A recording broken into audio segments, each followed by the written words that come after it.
we are on hallowed grounds here at the Caffe Vita Cafe. Iconic. Within the KEXP studios, which I think is massive. I know that Ali, you have a personal tie to KEXP, as do I. I volunteered at KEXP at the old location on Dexter back in like 2006 to like 2008. And KEXP means a lot to me. I think that there's just a really beautiful cross-section or like Venn diagram overlap of coffee and music. I think a lot of creatives flock to coffee shops, and a lot of musicians live on coffee while they're on the road, right? I worked in a place that was very near a hotel that was all the talent for this one venue would always stay at this hotel. And so one time I looked up and there were these two, a tall guy and a short guy, and they looked at me, they had sunglasses on inside the shop, and they said, we'll have 2 cappuccini. And I went, cappuccini? Plural for cappuccino. Hey, are you guys Air Supply? Oh my gosh. And they're like, yes, we are Air Supply. I was like, great, 2 cappuccini for Air Supply. So I served Air Supply, and I served Crystal Gale. And I knew it was Crystal Gale, the country western star, because she had a gigantic, huge cinnamon roll bun on her head where all her hair was piled. So those are my claims to fame. When I used to MC the Nordic Barista Cup along with David Latourell, and one year it was in Copenhagen, and Arcade Fire, they were on a tour, and they're big coffee people. And they reached out and they're like, hey, can we come? We've got like a window during the day before sound check. Can we come and sit in on some of the lectures and like taste some coffees with you guys? What? And we're like, yeah, of course. So the whole band pulled up with their tour bus and came in, and it was right at lunchtime. So we broke for lunch, and like, you know, Win Butler and crew, they're just like sitting around like shooting the shit with us all and like drinking coffees, and then sat in on a few lectures, and they invited us. They gave us the opportunity for like 50 tickets for that show, but we couldn't go because that was the night of our gala dinner for the award ceremony and all that. Oh, bummer. Yeah, but that was probably like, we didn't actually serve them coffee, but you know, it was a good like coffee and music. They're real coffee fans. They really are. When I was working at Tartine, and I wasn't even really on bar, I worked at Tartine more like running croissants, and you know, you do some of the coffee. Toni Morrison was one of our regulars. Nice. Because she lived in the Mission. She would come in, and yeah, like that was like the coolest. And they did like a Phil Eats Food thing. One of the Netflix guys did a thing in Tartine and stuff like that. So that was one of those places where, you know, the coffee programming, that was a whole other thing with Blue Bottle, and they had their whole little kind of battle of egos. But people didn't really come there for the coffee, but there were a lot of like random kind of famous people that would come through Tartine because it's like this big deal, you know. Being here, you must have had some.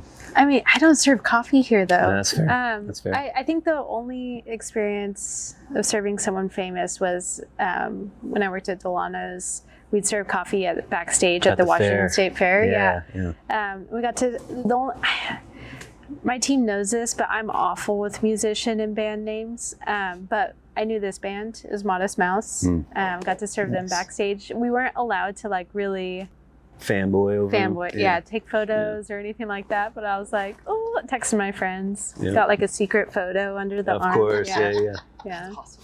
Mine was actually not at the place I was working. It was here at KEX, not here, the previous location, Dexter location, because I was also volunteering like on different fronts. One of them was, is it called Green Room, where artists hang out, like hosting. I would welcome the artists, and they have live studio sessions, right? The one I was most excited about was FKA Twigs. I don't know. And this was right after their first EP, before their blowout, but like I had somehow found out about the EP. I knew about it, just chased the shift, volunteer shift, made sure I was on the shift. And then they're just as soft-spoken as their vocals, actually. That's so cool.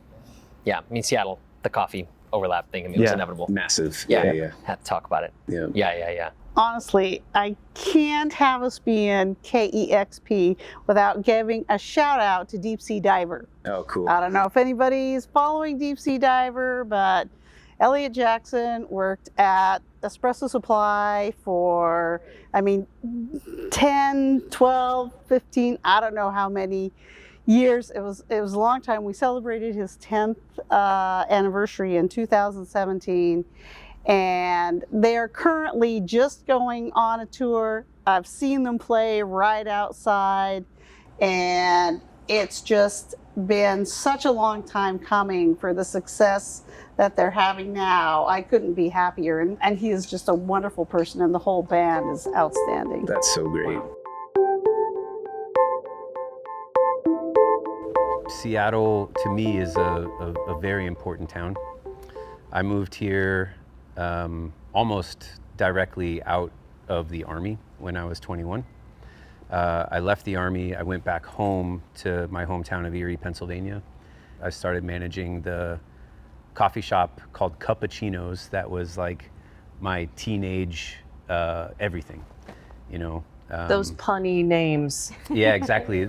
A real like 90s coffee shop with like, can't be a 90s coffee shop without a punny name. Or ashtrays. Yeah, true. You know, so you can still smoke in there. And then in May of 2000, I bought a one-way ticket to Seattle, knowing that I couldn't afford to move right into Seattle. So I moved to Tacoma to like save up West Coast money.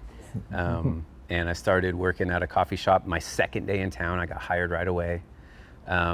Managed a couple of shops around Tacoma for like 4 years. And the last shop I was managing was a Delano's wholesale account. And, you know, I had this big bleeding heart, and my sales rep was Anna Gutierrez. Wow. I'm like, hey, Anna, like if you guys are ever hiring for, I don't know, like I'll pack coffee, I'll, you know, sweep the floors, whatever. She's like, oh, well, we're actually hiring for a sales rep. And I'm like, oh my God, I want to do that. You know, she had a company car. She got to go to all these trade shows. She got to go to Origin. And I'm like, I'll do whatever it takes. And so she introduced me to Jeff Woods, who was the sales manager then. And he brought me in for an interview. And like, this was a big deal for me.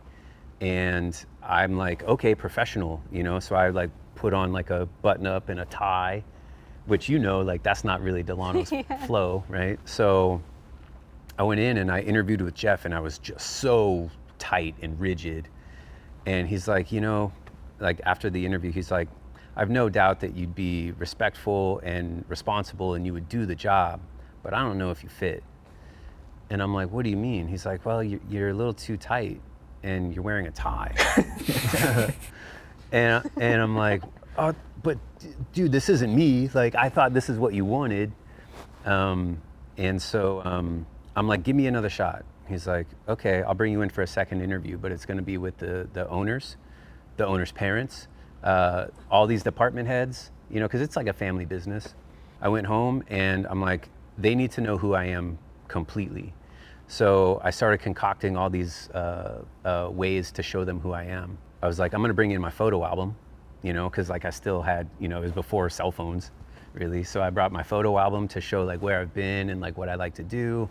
I brought in my CD cases to like let them see like what kind of music I was into, because I was like a digger, you know, I like to dig for music. I learned how to play banjo. And classic Northwest energy, to be fair. Exactly. Yeah. Yeah. So I wrote him a little song, you know, and I brought all this stuff into my interview, and I did it all, you know, played him the song, and like I had my eyes closed the whole time because I was so nervous. And when I finished the song, I opened up my eyes, and like everyone started standing up and clapping, and I'm like, I got this job. And like 2 weeks went by, I didn't get a call back. And so I just went in. I'm like, hey, Jeff, I just wanted to pop in and see if, you know, you made a decision. And he's like, yeah, man, you got the job. And that like changed my life. So like, long story, but Seattle means a lot to me because it really, I grew up super broke, super poor, tumultuous family. And like moving to Seattle changed all of that for me. Like now I'm surrounded by love. I'm surrounded by good people. I've been able to travel the world, you know, and I got to put that on Seattle, the Northwest at least. And coffee, you and know. coffee, yeah. I think so many of us don't really know how we sort of stumbled into it. Yeah. But we did, and maybe we were supposed to be something else. We studied something else. Yeah. Ali, you studied something else. You did something else dramatically different from coffee. Yeah. I studied economics and then realized that's not what it was, what I thought it would be. Like, this is just, oh no, this is not me. Trying into academic world, like I was always been interested in history, so switched to archaeology and studied archaeology. I was archaeologist for 4 years. Then I realized, at least in the US, the academic sector is pretty much private sector.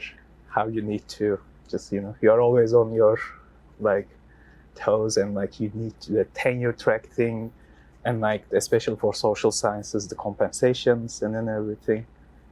And also it was really hard for me to sit my ass down and write a dissertation. Yeah. I just cannot stay that focused that long. And so, and I was developing an interest in coffee.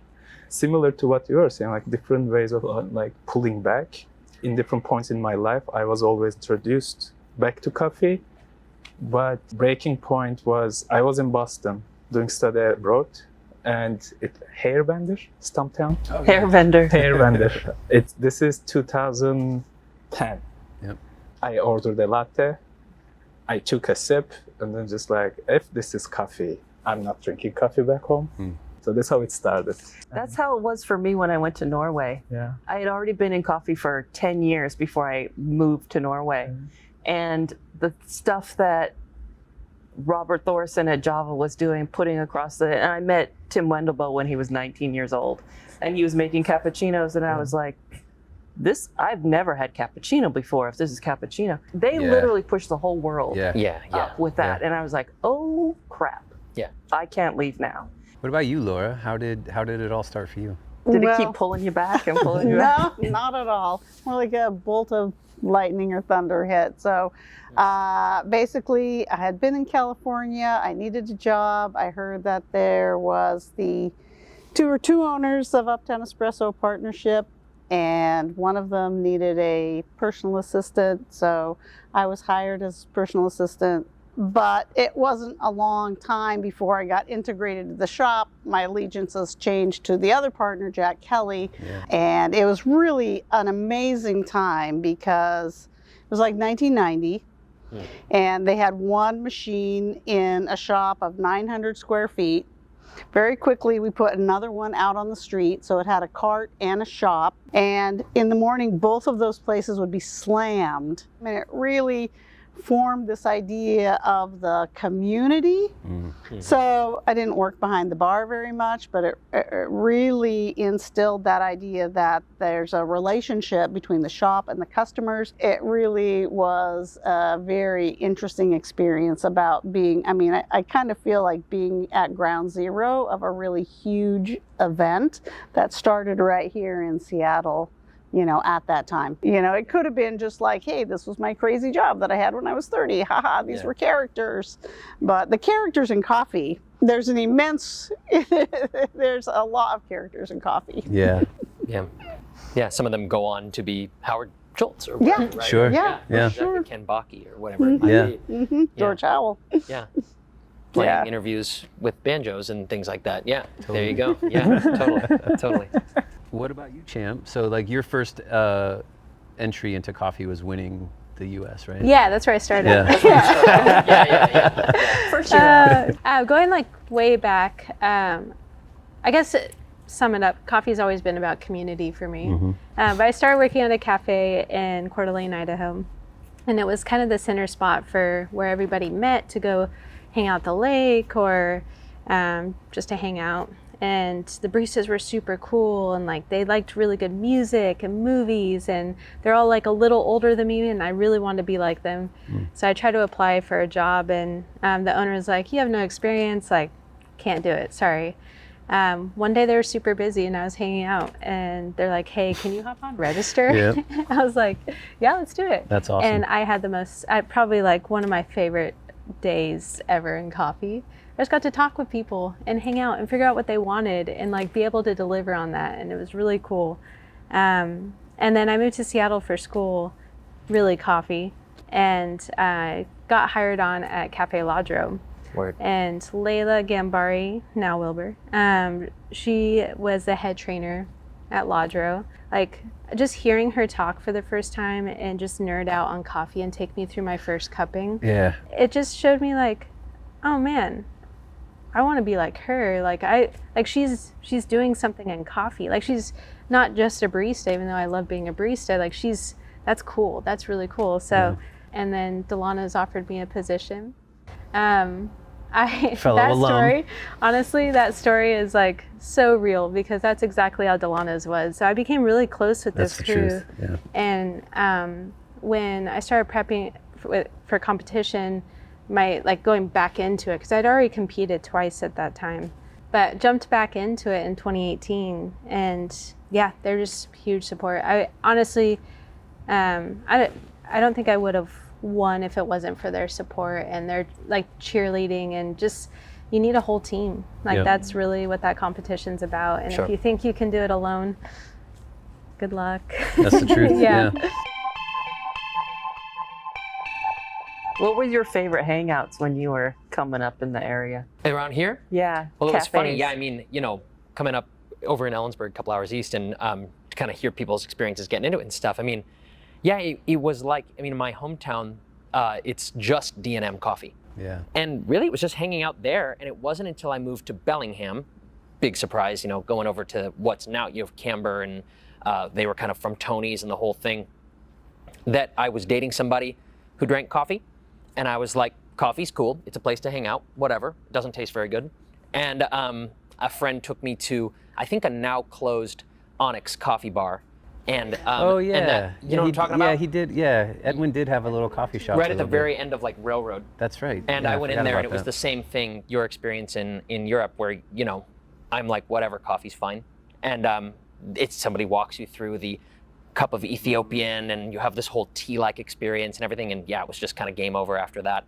And around here in Seattle, when I lived here in 2017, and I was really enchanted by Ghost Note Coffee, which is still super great, and Ada's Technical Books. Ada's Technical Books is fire. Like, and I haven't been there in a minute, but and Caffe Vita, which I wasn't even paid to say that or anything. I used to love hanging out at Caffe Vita because it's also, for me, it was the place, like the really cool kind of ubiquitous spot that wasn't Starbucks, which was for me never cool, but it was ubiquitous, and so those were really the hangouts. It was like the rock and roll of. Yeah, Vita had that rock and it was very rock. Yeah. But it wasn't as for me, Bauhaus was like the most rock and roll coffee shop. I loved Bauhaus. Yeah. That Hill location Yeah. before it shut down. Yeah, Okay, it was there you go. awesome. So now that you're at Vita, which I think is such a rare example of what happens to a business after an ownership change. In my experience, when a company sells, every employee is like sharpening up their resume, looking on like job postings, like it's like a signal of collapse. But not the case with Vita. Yeah, I mean, Vita is such a rare case, but especially coming from where it was coming from, the company was definitely at a decline, speaking candidly.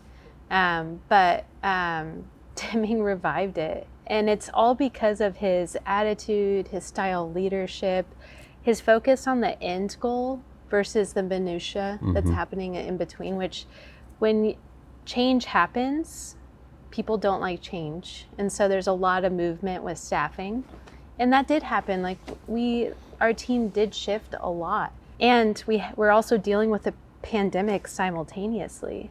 So it was a very interesting time, but looking back, it's just really cool to see that Deming had such a clear goal of creating spaces for community where people felt safe and rebuilding that trust with staff that already was with Vita before, and then new employees too.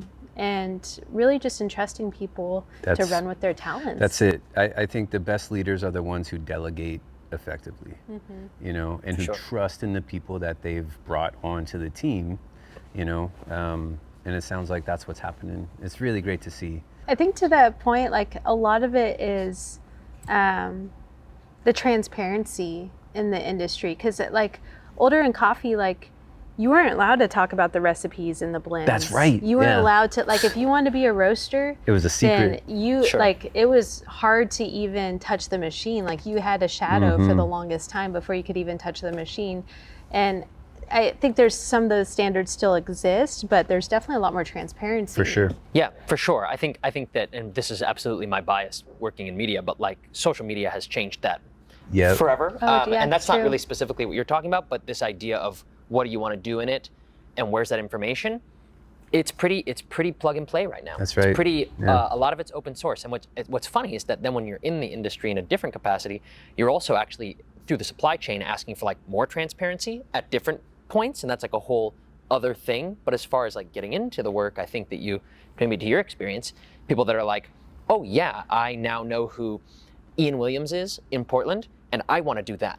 Yeah. I want to have like a coffee shop that's also a place for sneakerheads in like my hometown, where there's not or being a woman in coffee who can inspire other women who want to get into this industry and stuff. And I think that that's changed because maybe the same thing that happened in food media has also happened for coffee media, stuff like Sprudge, where you can read about this stuff and it's cool. You know, it's easier also to create like new approaches or creating a new engagement with coffee, like Glitter Cat. Right? Yeah. And that totally. There wasn't something like that really. Exactly. But it was so much needed. Yes. Like got so much traction. Of course, it's very challenging, very hard work. And even if Glitter Cat is not there anymore, it's just the ripple effect is still felt. That's like right. there are other organizations, other people, and like at the company business level, increasing that awareness around that, like more diversity, inclusion, and everything. One of the segments that we like to do is for you guys to shine a light on folks in your network that have either helped you up or somebody that you feel is doing great work that you want to help shine a light on. So, you know, if you have somebody that you want to highlight, bring them up now and give them some love. I can go first, or someone came to mind for me, because I mean, I think working in coffee at different times, there's folks that come to mind there. Yet probably more appropriately to not do some, you know, I try to remain some amount of objective or whatever in journalism and in food writing. There was somebody who, Trish may know this person, and maybe other people will, because they also were in the Northwest a little bit, is Soleil Ho, is this writer. And I had a draft for a story about egg coffee for like 3 years. Which is, you know, in the journalism world means you're not writing that story. Like that's not happening. And, you know, I'm just not really writing anything. And I just kept trying to find some place for it. And it's on the back of my mind, whatever. And I emailed them. They're at the San Francisco Chronicle as a food critic at this point. And I said, like, I just think this thing is such a good idea. Like, somebody's got to publish my writing. And they were like, you know, you should. They wrote back, which at all is kind of rare. And they were like, you know, you might consider making it like more local. Have you heard of this place, Bread Belly, which is like a super great cafe bakery in San Francisco? I had never heard of them. And I go, oh my gosh, like what a great idea. And so as soon as I did that, it was the first story that I then published with Eater, which I then got a job at later. And so Soleil is someone who is super inspiring to me. And they're not a mentor of mine in that we like stay in touch and are close friends or something. But they put you on track. They put you on track. It's that thing where you just don't even know. Yeah. You know, and maybe they'll see this and they'll know, but it's like, that was it. They're amazing. They're a super cool person, and they really so ride for the clever, industry. Yeah. So wise. Yeah. I can't sit here in Seattle and not once again share my eternal gratitude and love for David Morris at Delano's. He's a loose cannon at times, and but he created a vibe at Delano's at a time when I needed that, and he brought me in and treated me like family and showed me that there is a different way to be a professional. you can work hard and, for lack of a better word, party just as hard, you know? And it's that balance of living dedicated to your work, but wild-eyed like a child, that I still, like, that ingot burns deep in my heart. And I didn't know that existed before meeting David and seeing what he built. So every time I see him, I tear up and I tell this to his face. But now, like, I have the opportunity to let the world know how important what he built is to me. So cool. Yeah. Awesome. I'll go. First of all, there's so many people, so it's hard to pick one. Well, like we said, if you don't mention people, you hate them. So. Don't put that on me. I'm going to talk about the obvious, like Layla. She was the first person to really, I don't know, it's different when your family says they believe in you or they love you, like, but when someone that you look up to and you admire and you want to be like someday, they're sitting beside you and they're like, oh, you can do this. Like, you got this. Like, I believe in you. There's something different. Sometimes you need that convincing from someone you respect to really move forward. And if it wasn't for her, definitely path would have looked a lot different. So I'm very, very thankful for her inspiration. Yep. Yeah. So cool. Nothing since I was 30 years old that I've accomplished in coffee would have been possible without Jack Kelly. Yeah. Originally from Uptown, now of course of Cafe Ladro. I mean, not only did he show me what it means like to be a business owner and to care for and about your employees and the people who work for you and how to manage those things. I mean, he really created a model for how to be in that, leadership role, which has been super impactful for me. And I think of him within the industry, and I think of how many businesses have been created by people that came through his doors. And it's a lot. I mean, you think of Jared, you think of, they came through and then like they dispersed throughout the universe to go back home and start coffee companies or Layla worked there or, So just by virtue of the fact of the person that he is and the fact he's been in Seattle employing people in the coffee industry and creating opportunities, Dismas. I mean, everybody has been there. I love Dismas. So, Jack's he's a good guy. Really, and I think that, I mean, he unfortunately had a fire at the roastery, and the fact of the person he has really showed in how people reached out to support him during that time. So, Wow, totally. It is for me Ephraim Fesaha, the founder of Bunbuna, because I don't have any typical industry credentials. I'm not a Q grader, or I don't have this and then everything. But Ephraim was trying to do something that he has no idea about how to do for himself. And then he trusted in someone who has no idea about what to do. It's just, I have an idea how better it could be. And I have an idea how to take the first step. Like the rest, I don't know. Because when Bunbuna was opening its doors like roastery 2019, shortly before we met like through volunteering somewhere, a coffee event, and then he reached out to me asking about like, I need a roaster. I'm trying to roast. I don't know how to roast. And then I said, I've got something more ambitious in mind. And we can see like, what is it? And so, I mean, the Africa, exclusive Africa is his model, but like, this is how we can approach, this is what impact could mean for us, and then everything, which is just a little more against the grain at the time. I think it's still, and he just trusted, believed in me. And so that's very important, like very, who kind of, I've been in coffee for 11, 12 years, but really it's the last 6 years. Because it was especially after I quit Victrola as a roaster.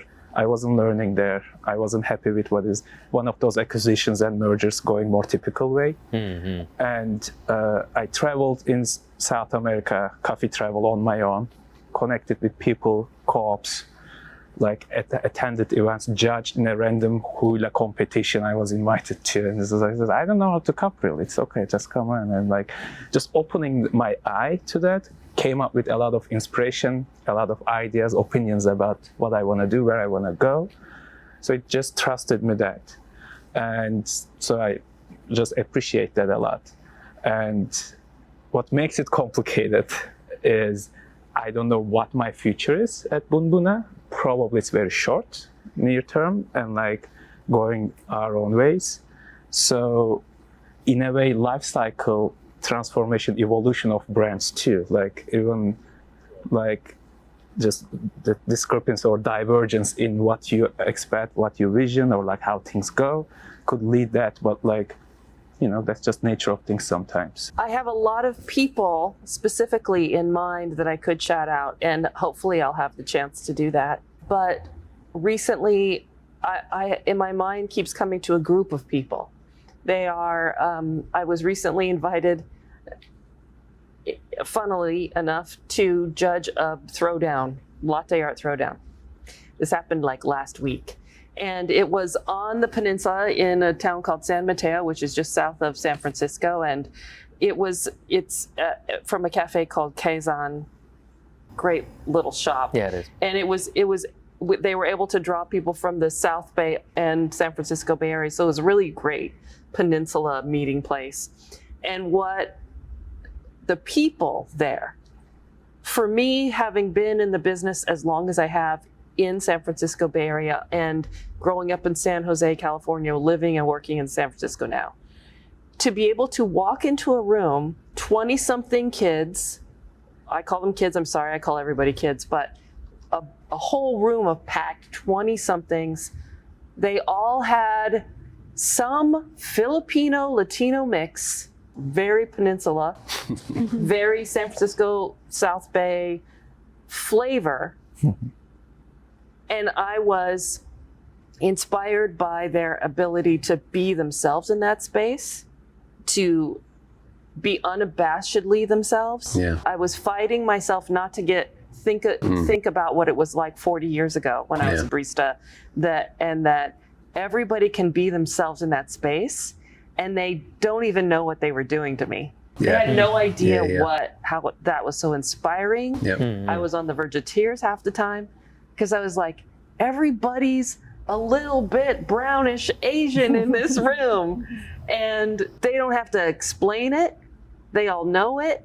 And I really don't even know how to articulate it now, but Sure. It's that generation which we're experiencing all over the world, where people are showing up to cafes being just so themselves, not having to explain it, not having to justify anything. You have those moments where you're like, oh, I'm living in the future right now. Yeah. Yeah. That's what I was experiencing. And the future's nice. I'm in this is like future life, Yeah. but it's now. It was really special to me, and I don't think anyone there understood why I was so emotional about it, but it was beautiful to see, and I would never have known that would be that I would be living in the future right now, but I am. That's beautiful, right? Like, that's beautiful to me, and I think it's okay to name, I hope, in this particular space, that like it's all the more. I understand your emotionality around that moment, because unfortunately we're not in the 90s insofar as like the particular political climate that we're all in, and it's like all the more. It's sort of this inevitability that's rushing forward in this industry and across these different industries. It's like, I mean, it makes me emotional, you know, and you see it and it's happening, and it's its own little beautiful thing.